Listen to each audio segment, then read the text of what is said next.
Good evening. Welcome to Beer and a Conversation. It's August 11th. We'll just call it evening time in the A. I am your co-host, Monk ATL. To my far left, my brother, Rashid. On the line, our venerable host, Mr. Laris Hodges. And in between us, we have a guest, Mr. Scotty. How's everybody doing tonight? Oh, I'm sorry. On our Zoom, Doctor, would you like to introduce yourself to the crew? Hey everybody, I'm Dr. Lisa Babbage. I am very excited to be joining the fellas tonight. Awesome. Thank you for joining us. For throwing your hat in the fray. We about to get to it. Laris, brother, can you hear us? Yes, I can, and I would also like to say I'm very thankful to Dr. Babbage for being willing to join us last minute. Thank you so much for taking my call. Thank you so much for your crewmate, Charlene. I hope that she's listening in. And we want to make a meaningful impact with regard to this issue of Stacey Abrams. And I think I would call it a last-ditch effort, Dr. Babbage, to try to win this election by extending her olive branch to black men?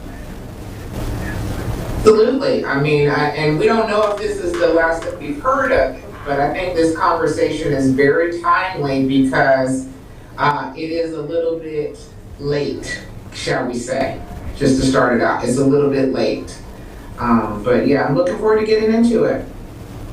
Yeah, and Dr. Babbage, if you don't mind me asking you, and of course all of the gentlemen on the panel there, these are all political scholars and scholars in general, and I guess we more work in the political arena, and sometimes my brain is a bit foggy, and it does happen from time to time.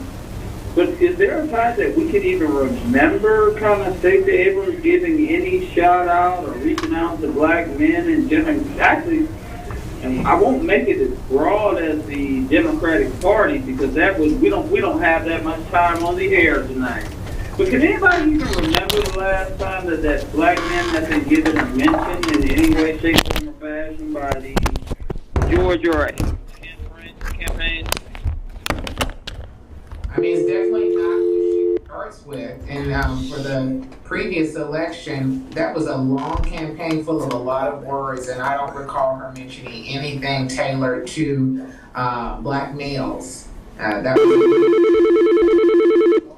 left out of the conversation from what I recall. And so I'm seeing a replay this time around up until now. Laris, are you there, brother? Yeah, okay, I had got disconnected. We said that no, was it no or yes? What did we, has that happened? Dr. Babbage was just essentially saying no. Well, Essentially. I think she was more tactful and covering herself, saying not that she recalls. I don't know that any of us recall either. I definitely don't, and I mean I feel like to Dr. Babbage's point, I mean it is definitely. I mean here we are, we're about to be mid August, right? So November 8th is literally right around the corner. Once Labor Day hits, it'll be Halloween before you know it. Once it's Halloween, the very next week we'll be looking at Election Day. I don't know if she can really make up any ground. And I know for sure the thing, and I know, Laris, I know we talked about this earlier. I don't want to be blamed for her not winning. You know what I mean? Like when she could clearly, be more innovative. And I know, Laris, I know we talked about and brought in. You know what I mean? Like when she could Laris, you there? She could clearly be more innovative. Laris, you gotta turn it down, bro. You gotta turn down the whatever. You know what I mean? Like when she could clearly be more innovative. Yeah, I'm here. I'm sorry. That's why you gotta be here, bro. It's a I good know. reason to be here. Yeah. I want to say this to your point. I am in agreement with that. I think that they have, for a long time, the Democrats have hinged winning ballots and elections and black men and kind of lumped it together based off of this idea that, okay, well, nepotism, patronage, and just legacy. Like, okay, well, my dad, my granddad voted this way, so therefore I will. And people have overlooked or omitted the idea that we are living in an age of Aquarius and an age of information. And so the issue now that we're seeing is that the people and things that we discount are now becoming essential to our diet politically. Additionally, I think that it's very important to note that for a long time, there are issues that have arisen that they've been able to garner a lot of support of the Latino community. I think that they really dropped the ball here because they were looking at abortion as one of those things. And the thing is that abortion, contraceptives, and all of that don't really hold any weight amongst the Latino community because they do not believe in contraceptives. They don't believe in abortions. So that has not won her anything. And in fact, it's actually because these are workers who have come in and bought into the idea of the American dream, and they've gone heavily entrepreneurial. These people have begun to move in there's become a mass exodus that's specifically called not a Blexit, but a Lexit of Latino voters who have gone Republican. And so now, when we get to the end, everybody gives a damn about what black men think. And we've been crying for years. For years we've been crying. And so now our vote actually does mean something. We've been crying? I don't know about we've been crying. I mean, words matter. I mean, a strong lament maybe, you know what I mean? Passionate lamenting. But I mean, I think when you're used to being ignored and kind of just not having that initial respect in terms of what matter, like how you want to see your communities move forward, what sort of policy, regulation, anything handed down, like you just kind of just get used to it. So I think what we've done is we've done things to make sure that our infrastructure is in place. I think that's the safest way for black men to kind of navigate these political whatever whatever we have going on, right? So, making sure that you do have a gun license, or make sure that or make sure that your driver's license, your insurance, life insurance, like all of these things within your infrastructure to make sure that you're handling your business. So when you have this identity politics game and you got people coming in trying to sway you to the left or to the right, it won't really matter when you're standing on top of your square and handling your business as a man. You don't really have time to get caught up in the dust ups. You know what I mean? Like, I get it. There are some things that are going on, but without strong black male leadership in the community, none of this matters anyway. And I think that's what we represent. And I think that's what we're seeing in absence of. And let me just add. Let me add in real quick, Laris, that I believe just from talking to a lot of my brothers just every day. I'm a small business owner. I talk to some of my workers. I talk to some guys I went to school with. A lot of younger black men are kind of apathetic when it comes to just politics as a whole because they feel like both parties don't have nothing for us. There's nothing really special about Stacey Abrams. She's just a typical, leftist Democrat who's going to, carry the water for the party. And, she raises a lot of money. She has a lot of support, but across the board, demographically, women usually outvote men. That's white, that's black, that's Latino. Women usually go to the polls at a higher rate than men anyway. And that's correct. And in the black community, we know that those old church black ladies with them hats on, boy, you already know the to going to vote. The Dorcas Club, the Dorcas Club. And just to say real quick, I know we're short on time. Probably not really. They have basically banked on the black vote for several decades now, and it's just been so automatic that they've been taking us for granted. And like I said to you earlier when we was at the RNC Center, Donald Trump came directly at the black community and said, "What the hell do you have to lose?" And on his second time running in 2020, he was up to like around 20% of the black male vote. So the Democrat Party, they are aware of what's going on, and like the brother to the right of me was talking about how the Latinos they're just bleeding support with the Latinos. I do believe that this is a last ditch effort, but you haven't had, like he said, a real infrastructure with black men over the past few election cycles. So I think that what she's doing is going to fall on deaf ears, and we're going to see, I believe, a wider margin of victory for Kemp in this November election. So let me say this, and hold on. Well, I'm sorry, go ahead, Rashid. I'm sorry. Yeah, and definitely want to hear from our guest, Dr. Babbage, too. But I mean, so clearly she has a PhD, and I think that's an important thing when it comes to understanding Democrats and black women, is that the Democrats have become the party of the educated elite. Mm-hmm. And in the black community, women tend to be, there's a much higher probability that a woman will have gone to college or gotten a degree than there is for a man. And an advanced degree at that. And so, and I think that explains some degree of the capture that that the Democrat Party has on black women. And we know the Republicans have, the Democrats are a party of grievance. Obviously, black women can double up the grievance points with the Democrats. And I think that, it's unfortunate, like there's this whole thing about how, black women vote for Democrats at something like 98%. And there's so many black women that are proud of that. Yeah. And for me, that's a red flag. Yeah. Like, no demographic should vote for any political party. Yeah. That's a Saddam Hussein. That's a Saddam Hussein outcome. So that is not something that black women should be proud of. But again, I mean, I think there is something special about Stacey Abrams. I'm not a fan personally, but I know she's done a lot of work. I mean, she's been the minority leader. She has worked with Republicans, that sort of thing. I don't think that's enough to make her governor, and I think her policies are mostly garbage. But I do want to recognize some game there. And, the whole fair fight thing, which there's a lot of hustle in fair fight, but still, you still got to build the hustle. The hustle don't just, appear out of nowhere. But I guess my thing is that when it comes to COVID, which I think is really where Kemp's inroads with a lot of black men that I know came from. Yeah.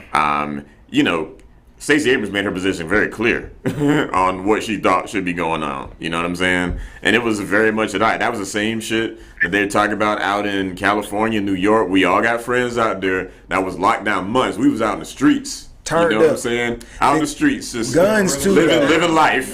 But guns too, though. But guns too. Yeah. I think if you didn't pay attention to the openness of our economy, then definitely gun control is always going to be like that primary issue that she will not. And if she want my vote, she gonna have to come with some pretty detailed things of what she's gonna do, because I gotta, like, I'm a country boy. I'm a Georgia boy. Don't take my gun away from me. Don't take none of my guns away from me. I'm responsible.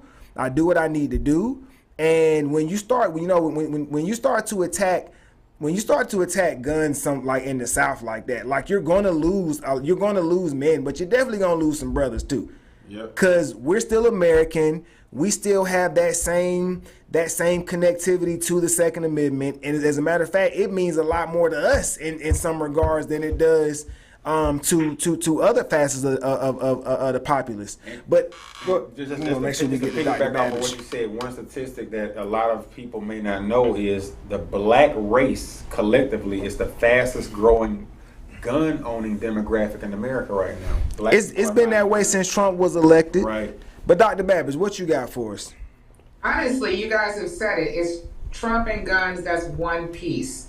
I'm looking at Stacey not as the individual, but as the persona who's trying to be our governor, because she has done many things that, you would just be a hater to criticize. But as far as her policies and what she represents on the Democrat platform, I'm not for it. And so if you look at the strategy, you go down the list, here's our are easy wins. Here's the next level, next level. Men are the last one that she's coming for. And I feel like she sitting around the office, I can just imagine them now, sitting around the office. All right, who have we not looked at? Who did Republicans win in the last election? Okay, Trump got the black male vote by a large percentage, increase, first Republican to actually do that on the national scale. So you go after the black vote. But when Kemp did that constitutional carry, she had no choice but to make sure she pandered.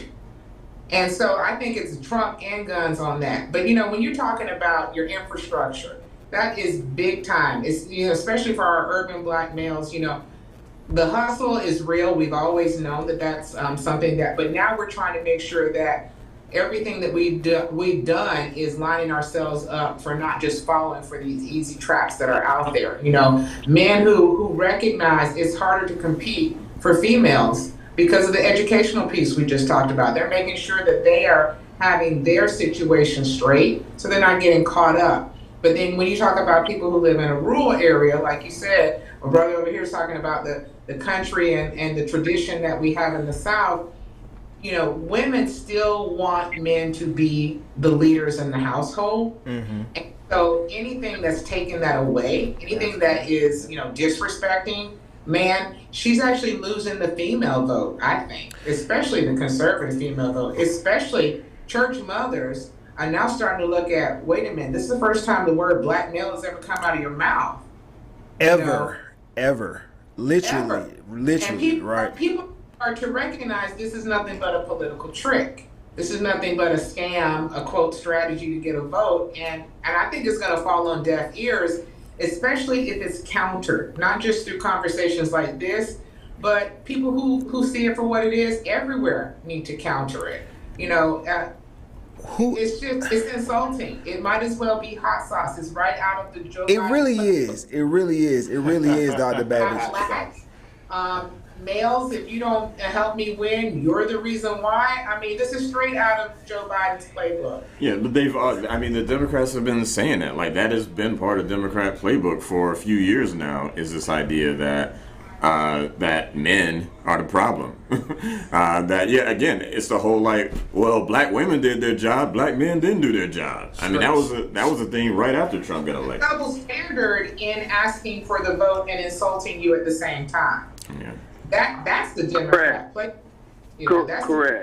Whether it's a man or anybody else, I'm going to insult you and ask for your vote at the same time. And that is definitely something that we've been dealing with, the automatic deflection, the automatic blame, the automatic delusion.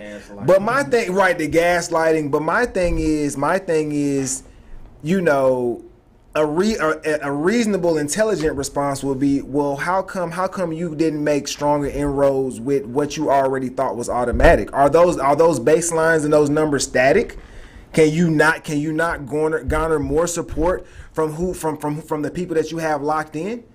Because if you can't, then that means that you've been running a faulty campaign your entire political career. If you're getting to this point and you're just now deciding that you need to figure out some sort of way to incorporate a third of your voting demographic, literally a third.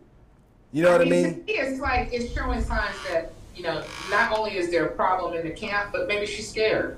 I mean, to me, that's what it is, because I'd rather go down in flames with my strategy than to be so shallow in this kind of pandering and offering, like you said, the olive branch, when it's clear that this is just a political ploy. It is not legitimate. There's no relationship there. There's no heart behind the offer. So, I mean, to me, it makes me wonder, is somebody scared? Are true numbers coming across their desk, and they're wondering, does Kemp have a chance to run away with it, like somebody said earlier? Well, I mean, it's fascinating. And I think when you talk about, we talked about the Latino or Hispanic community. And I mean, there's I think it's been clear that at least over the last 10 years or so, the Democrats have pivoted to the Latino community at the expense of black people, right? And the gay community too. And what's happened is, so that, number one, black people lose most favored status. So, there's going to be a thing there. But the other thing is that, like, it comes off as particularly aggressive. And it comes off particularly aggressive to black men because, again, I'm big pro-immigration. I'm sorry, I know I'm talking to Republicans or whatever, but I love me some immigration. And I even have some love for illegal immigrants. We can get on that another time. What I would say is that, but I recognize the fact that, like, a lot of jobs that they take are the same types of jobs that black men, those construction jobs, it ain't just picking strawberries. Right. It is like skilled labor, like in construction. That a lot of black men, they see what's going on. They see, they knew when they was getting a job, and then they saw those folks outside of Home Depot. You know what I'm saying? They know what those folks look like. They know those folks don't speak no English. You know what I'm saying? And I'm sure I've told y'all lots of times. I used to give computer training to a bunch of homeless, mostly black men, and helping them apply for jobs because it's all electronic now. But then I go to the exact places where where they're applying, and it's just like washing dishes and janitorial or whatever, and like all Latino. None of them speak English. And so I understand. So again, I think that's a complicated thing because those people also are not strung out on drugs either. That's a whole other situation. But what I'm saying is that frustration is real. So you pivot to the Latino community. The Democrats pivot to the Latino community to the expense of black people. But again, demographically, that pivot impacts black men more than it impacts black women. You know what I'm saying? And so I think that Stacey Abrams, and you notice it's not just a black man thing. It's like, oh, she wants to cut taxes, or she wants to, she's adopting a lot of these like Republican type policies, or at least quasi-Republican policies. We know that what she's not saying is there's some gigantic tax increase on the back end of that or whatever. But anyway, sorry, that's just a random thought. I think that those are very important points, and the biggest thing I think, like you say, is that we're last, and we should be first, right?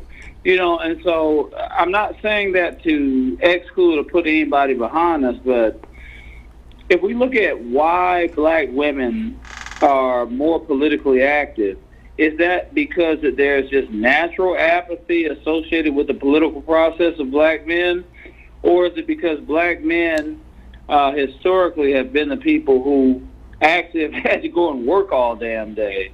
And so there's for me, I take issue with a number of different things. I have been waiting on this day. This is the perfect storm for us, as not just black men, but people who want an opportunity to have a community, and we can do away with these servants who have gone at Eve to break up what God put together in the first place. And I know that seems a bit far-fetched, and I can understand why some people may or may not think that. However, this is divide and conquer.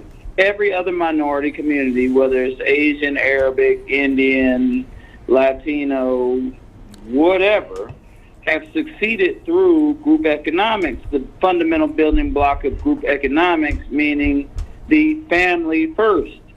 And so I'm saying all that to say that now we have a chance. I mean, these people have been spitting in our face. We have a president on a federal level who has written laws. This ain't no joke, man. He was the author of the 94 crime bill, which enabled for men, some of which have done far worse, but at the very least are in prison for selling marijuana. Every city and state is selling marijuana, and instead of, from a reparation standpoint, coming back and proposing a restorative justice package, not only has he done that, but to spit in our face even more, he basically used the power of the pen and executive order to disregard something that the Supreme Court put out there with regard to the overturning of Roe versus Wade. He did that all in a millisecond. I mean, these people keep smacking us in our face, and there's nothing that we've been able to do about it because they keep winning. So And now we have Larry. an opportunity to change the guard. Absolutely, absolutely. So I see that we may be running tight on our Zoom time here. So, Dr. Babbage, while we still have you, was there anything else you would like to add to the dialogue, to the collective? Can we bring her right back in? Is that an option? Dr. Babbage is able to do so. I don't know. It's definitely an option, but let me just say real quick, divide and conquer is the name of the game. It is not just black men that are hurt by these kind of policies. The woman who is left to raise the next generation of children, now we have a cyclical abuse of power, if you will. And yes, Joe Biden 94 crime bill, that set the stage at the federal level, but it's being passed down. And this is like a dog and pony show, like we said, out of the same playbook. It's unfortunate that Stacey Abrams spent 10 years in the Georgia state legislature. She didn't think of black men then either. This would not be an if she had been actively working for the community that she's supposed to be a part of. But the truth of the matter is she is not a part of a community that includes the black man. And if we don't have the family, then we are truly setting up the economic slavery plantation to continue to go generation after generation where these families are divided. Immigrants come in, supersede us in every way, shape, and form, except for the blood, sweat, and tears that we built this country. And that to me is the most devastating thing because it's happening right here in Georgia. We have manufacturing facilities from conveyor belt to CEO that are getting ready to bring in immigrants, not from Mexico. We're already moved on to the next country. These people are coming from further abroad on visas, and they're taking jobs that blacks could be trained to have, that families could be rebuilt. You're not going to be strung out when you have something to live for. You know, we don't have programs. She's talking about bringing in gambling and then having treatment for Gambling Anonymous. Well, where's the treatment for the folks who are in the inner city and need to be able to rebuild their family? Where's those programs? She's jumped so far ahead that it honestly is sickening. But you know, this is all part of design, a devilish design, if you will, to divide the black family and put someone else ahead of us because. You know, we're too much of a problem, to be honest with you. A black woman will complain until you can't hear anything anymore. You know, a black man will fight until the fight is finished. And so sometimes, you know, I find that these politicians just want to go around us. You know, they want to pat us on the head. They want to go around us, bring in another population that will vote for them and then pander when they can to get the few votes that they need. This is what I see happening in this campaign. You know, and the most cynical reading of LBJ after signing the Civil Rights Act of 1964 was very much along those lines. That Absolutely. It was very much about just bringing in a new group of people. They couldn't rely on the white poor anymore. And so, you know, they're bringing in a new constituency that's going to be their power base. And I mean, on some level, this is actually just the ugly part of democracy. But I guess my thing is that, you know, I remember not long ago I was listening to an Asian woman on some TV interview or something like that. She was clearly like, most likely a master's in social justice, you know, whatever. And she made this really interesting statement. She was like, you know, the thing about the Asian community is that we don't really exercise our political power. And it was a funny thing to me because I thought about that for a second. And the conclusion I came to was that they probably aren't focusing on that because they are focusing on winning. They're focusing on doing the things they need to do to support their family, to have a strong economic ecosystem in their community. And the thing is that, my opinion is, again, I'm not a Republican, I'm a Libertarian, but my thinking has always been that if you care about who's in office, you've already lost. You know what I'm saying? Like, that's where we need to get. We need to get to the point where it doesn't matter who's in office. Yeah, we might pay a few more points ahead in taxes and that sort of stuff, but we have the power to keep them in check, and we have the fortitude to run our own lives without needing government programs to prop up everything we do. Yeah, man. I see.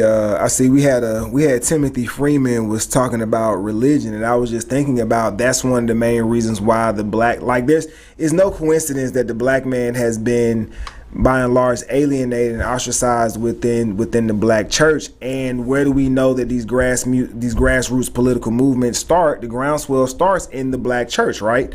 I can remember, hell, Mary Norwood has come to my church years and years, like literally every year, whether or not there was an election or not, just to keep her face fresh in the event that there was something that needed, so she knows she could go, that she could garner that political support. But black men, there's been a mass exodus of black men from the black church as well.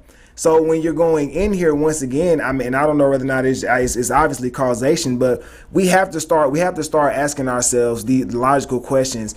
Why are intelligent, capable black men leaving these long-standing institutions? Whether or not it be the democratic ideology, whether or not it be the black church and all of its denominations and iterations, why are we leaving? And I think that we're leaving because we understand, we see what's going on. You guys keep attacking the black woman's mind.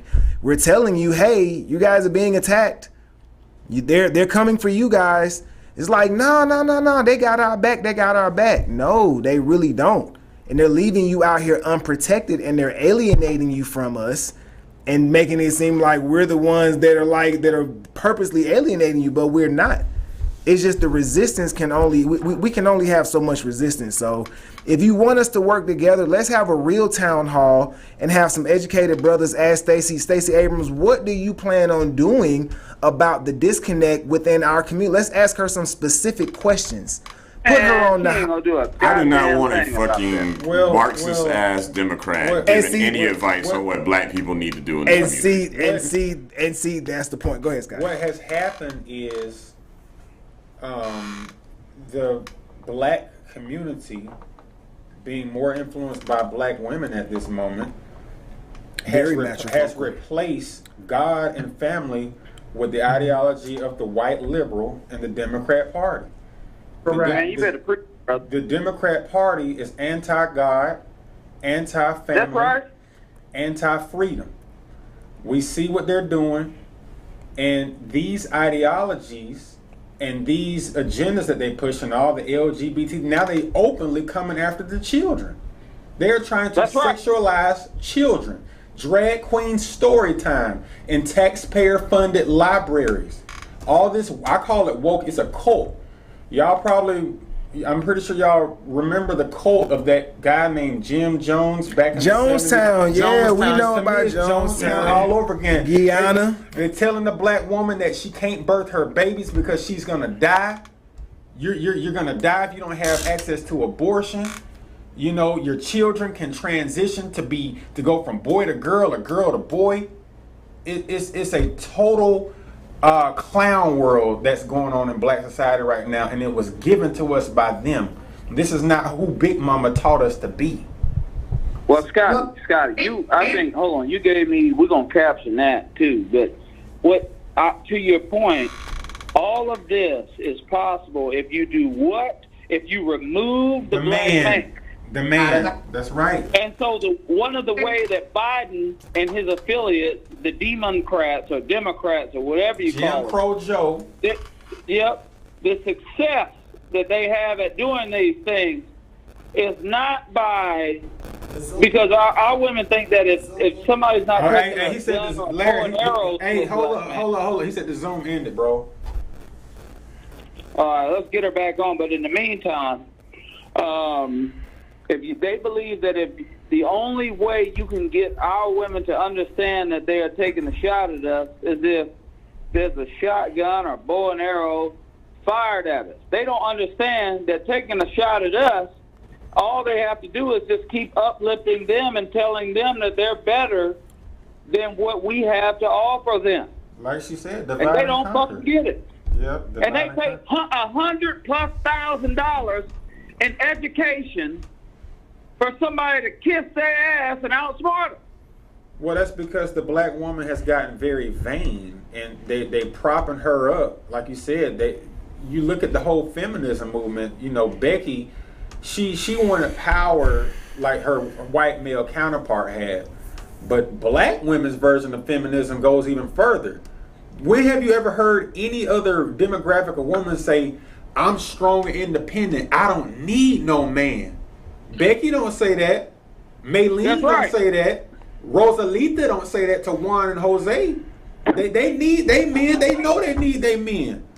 But like I said, this is the only community where this is gone this far. We're the only community where this has happened to this degree. Well, your brother said it right there. It started with LBJ. This is by design. So we're really 70 years in, even though we're just seeing it kind of bubble over now. Because men were removed from the house way back when. Mm-hmm. Marriage was discouraged way back in. This whole idea that, blacks were inferior health-wise. I mean, Stacey just tweeted that women who have a miscarriage will be persecuted or prosecuted by Brian Kemp's law. This whole misinformation campaign has just bombarded our community. So it's just been a slow effect that is boiling over now, but this has been the plan all along.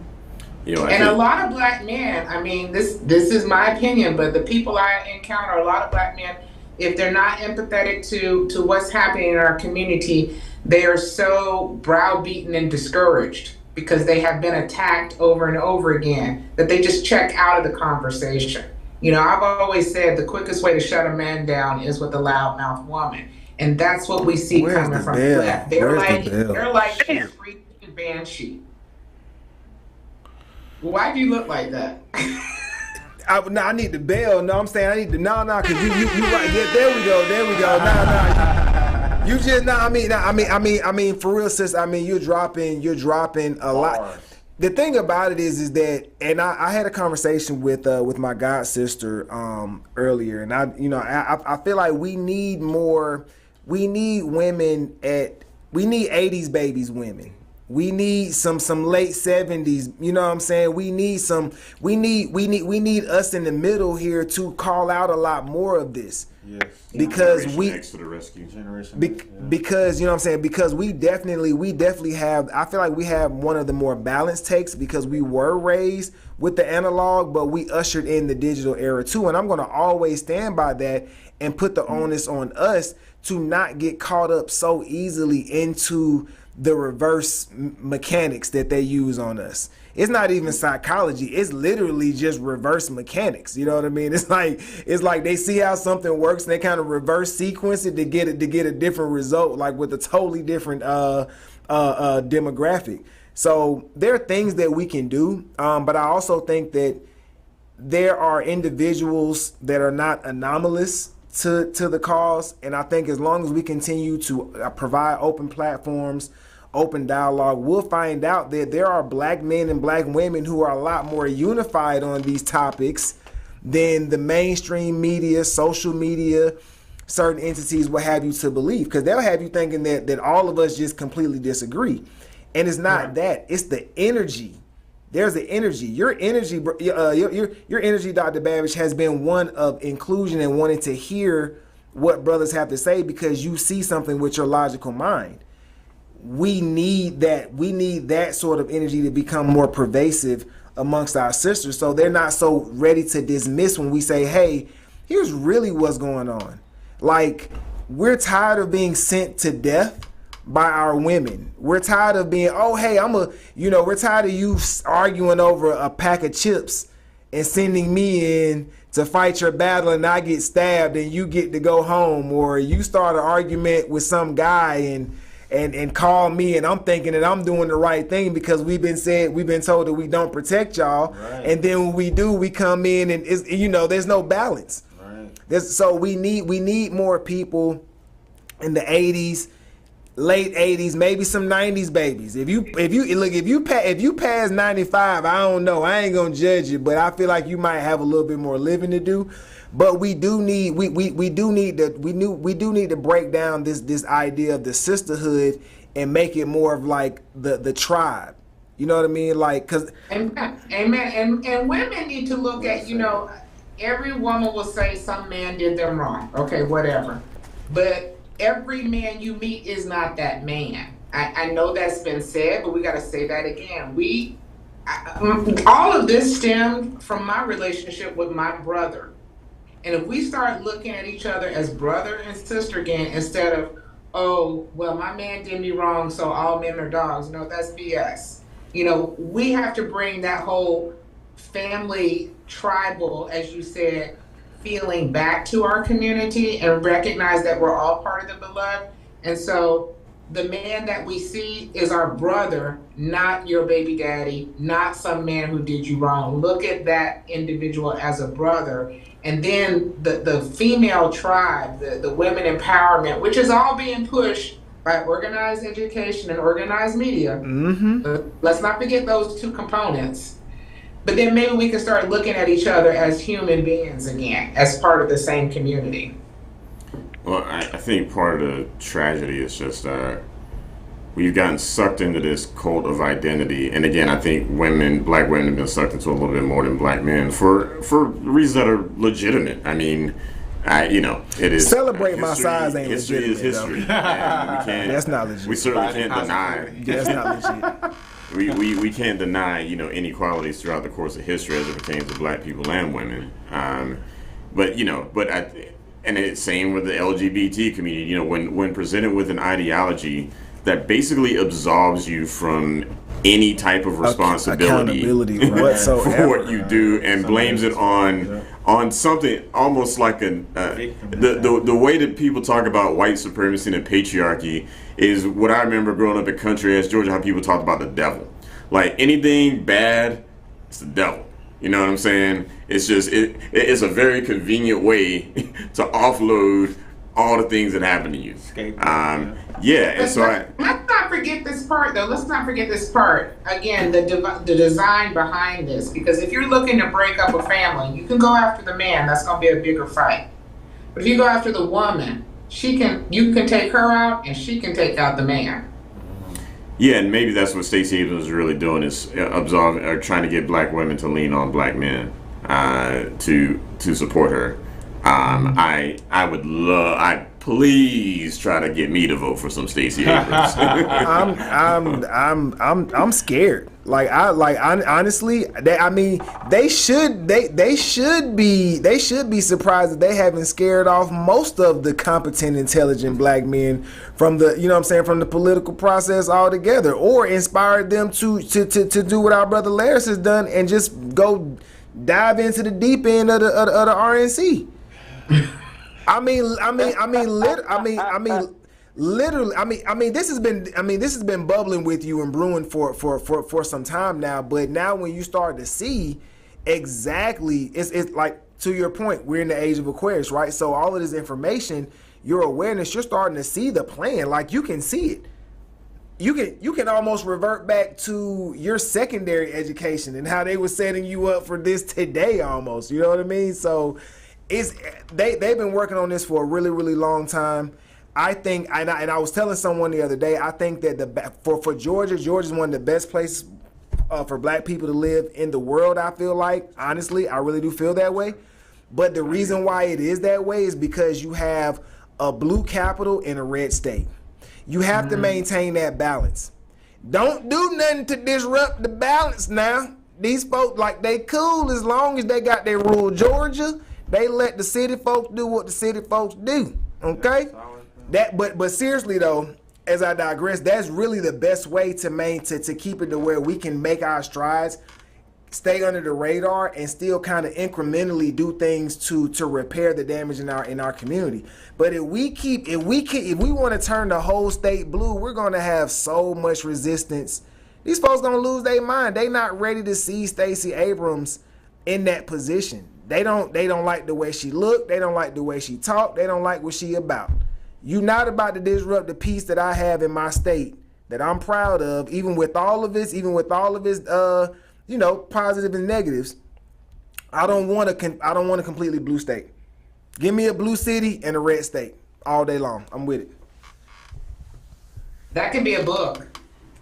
Blue city and a red state. It's a decent compromise. It's been that way for a long time. It's been that way, yeah. Louisiana, New Orleans, Houston, Dallas, Texas, arguably the state of New York is like that. Yeah, New York upstate New York is pretty conservative, but New York is so big. Look at Chicago and Illinois. Most of the downstate Illinois is red. But Well, for purposes, specifically for purposes of travel and tourism, I think that the city has to be a little bit more liberal, a little bit more inviting, a little bit more accepting of different viewpoints, ideologies, religions, just general practices of life. However, to cement what everybody is saying, I think that overall it has to be an understanding that we, like Dubai, I think would probably be a place where people say it's a wonderful place to visit, but it's still heavily theocratic and impacted by Sharia law. You know, if that makes any sense. Oh, yeah. You know, so I think that we do have to stand for something in principle. And I think that that Georgia, as a place of hegemonically, Brian Kemp, I wanted to say this on the record. Brian Kemp, what he has done for the state of Georgia, what he did for the world in terms of opening up and before not just the U.S., but pretty much the rest of the world in COVID, showed everybody that it was safe to operate. A lot of businesses were saved as a result of that. And I think that now Georgia, hegemonically, because of the airport, and that's why politics is very, very strong. And I know that Dr. Babbage understands that, and we that work in the 13th district understand that because of the airport that we have here and all the commerce coming through Georgia. What do we have? We have 75 north, 85 north, 75 south, 85 south, and I-20. Yeah. You know, yeah. So we have quite a bit of interstate commerce that come through here. Not to mention the real estate. Well, now it's going way up, but at one point in time. Don't forget the port either. Don't forget the port. The third largest port. The fourth largest container port, and Georgia is considered the 7th biggest state when it comes to logistics. You know, Atlanta has road, rail, and air, and Savannah is the link for the ocean. So that's right. I'm tired of hearing y'all talk about how Georgia's such a good place to do business when it's the worst place to live. And that's why she not getting my vote. That's why she not getting my vote. The worst state to live. Y'all, man, this has been it did take us a little minute to kind of get going, but you know, I mean, it's being a conversation. That's what we do. We got our IPAs, highly intelligent people, great conversations, guys. 30 seconds, Dr. Babbage, we'll let you go first. Close us out. Well, I just want to say this conversation has been about Stacey Abrams. It's been about our community. It's been about the divide. I am a political candidate, so I would be remiss if I did not mention that. I'm running as a write-in candidate in Georgia's 7th district. That is Gwinnett County, that is South Forsyth, that is the Johns Creek area of Fulton. Please check me out at babbageforcongress.com or lisanoelbabbage.com. It's time that we are truly independent thinkers, but that we think in the community fashion, and that's something we need in every part of our state. Thanks for joining us today, guys. No problem. Thank you. Give us your website one more time for our viewers. Sure. It is Babbage, which is like cabbage but with a B. For Congress.com. Awesome. Our guest, Brother Scotty. So yes, my name is Scotty Dennis, and I serve on the board for the Atlanta Young Republicans, and I am focused on Black outreach specifically. And I don't have a website or a podcast just yet, but it'll be coming soon.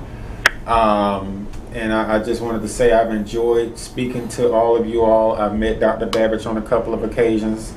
I think all of us have something great to contribute to the conversation, and I look forward to the election results coming up in the next few months. Absolutely. Thank you for coming down. Brother Rashid, what you got for us? If you care about who's in office, you're losing. And we might not be able to afford that kind of thinking now, but that's where we need to get.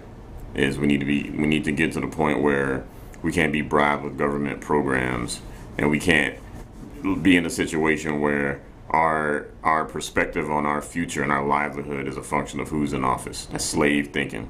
It's a different type of plantation, but it's a plantation nonetheless. Do for self. No one's coming to save y'all, black men.